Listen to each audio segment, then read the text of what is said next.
Brand inspection in Nebraska could be headed for its most significant change in generations. I'm Steve White reporting for the Rural Radio Network. A new proposal would eliminate the Nebraska Brand Committee as a standalone agency and move brand registration, inspection, and livestock theft investigation to the State Department of Agriculture. Under the proposal, inspections would become voluntary statewide rather than mandatory within the brand inspection area, a shift that has sparked sharp debate inside the legislature and across cattle country. Two lawmakers deeply engaged in the issue see the proposal very differently. Supporters argue the move would provide oversight and a path forward as the brand committee faces long-term financial pressure. Critics warn it could weaken a system built around proof of ownership. Cherry County rancher and State Senator Tanya Storr has pointed words for those who drafted the measure. None of them own a cow, to my knowledge. They're not in the cattle business. They don't understand the cattle business, but they're willing to take a sledgehammer and try to destroy a system of proof of inspection. It's about proof of ownership and proof of inspection, keeping the integrity of a very valuable asset in the state of Nebraska in place. They want to take a sledgehammer to that with no skin in the game. This doesn't affect those individuals that signed that bill one iota. And so I find it incredibly insulting that they would treat one of our most valuable commodities in this state in such a callous and flippant manner. Storr says the brand system is not just regulatory, it's foundational to livestock ownership in Nebraska, where cattle remain one of the state's most valuable and mobile assets. She says while the system can and should evolve, any change that weakens proof of ownership is a line she will not cross. Most people that have been engaged in this conversation would agree that there's always modernization efforts to that law. We have to remain open-minded to making changes that reflect the changes in our industry. And I don't know that anyone I've talked to is unwilling to do that.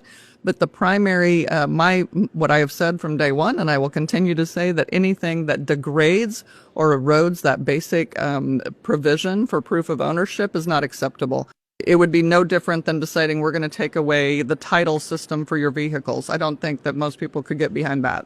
Other lawmakers agree a solution is needed, but see the proposal as part of a broader effort to keep brand inspection viable for the long term. State Senator Teresa Ibaugh of Sumner says the brand system still matters deeply to producers, including her own family operation, but acknowledges the brand committee faces financial headwinds. The value of the brand is still very relevant. There will never be a time on our operation where we don't brand our cattle. It still is very relevant and very important, and I don't think of that lightly. I do think, though, that we will have to come up with a solution to end the divisiveness, to end the fact that not every segment of the industry agrees, but we can agree to disagree. Ibaugh says the brand committee's financial outlook is part of the discussion, pointing to rising insurance costs, staffing expenses, and the loss of revenue tied to changes in cattle marketing. She proposed legislation trying to address that. Meanwhile, this new proposal has come along that would place the program under the Department of Agriculture.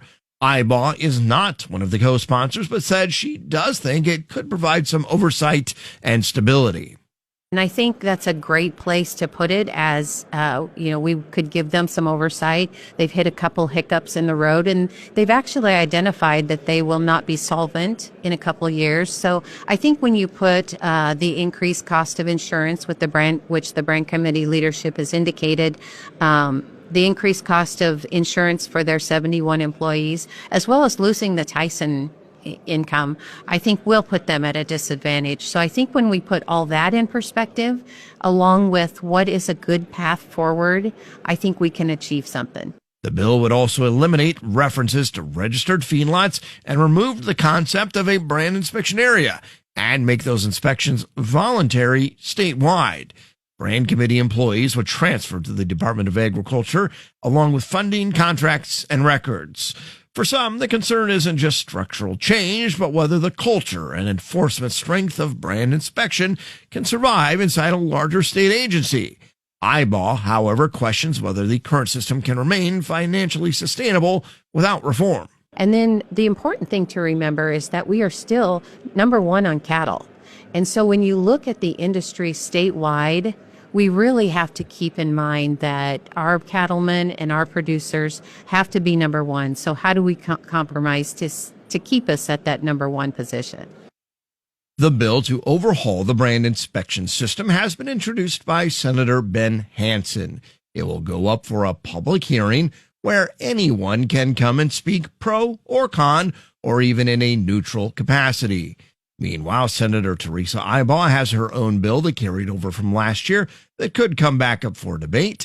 And Senator Tanya Storr remains very much involved in the negotiations, and urban lawmakers will likely be looking to her for guidance. All of this debate underscores how deeply brand inspection is tied to Nebraska's cattle identity and how high the stakes are for getting it right. I'm Steve White reporting on the Rural Radio Network.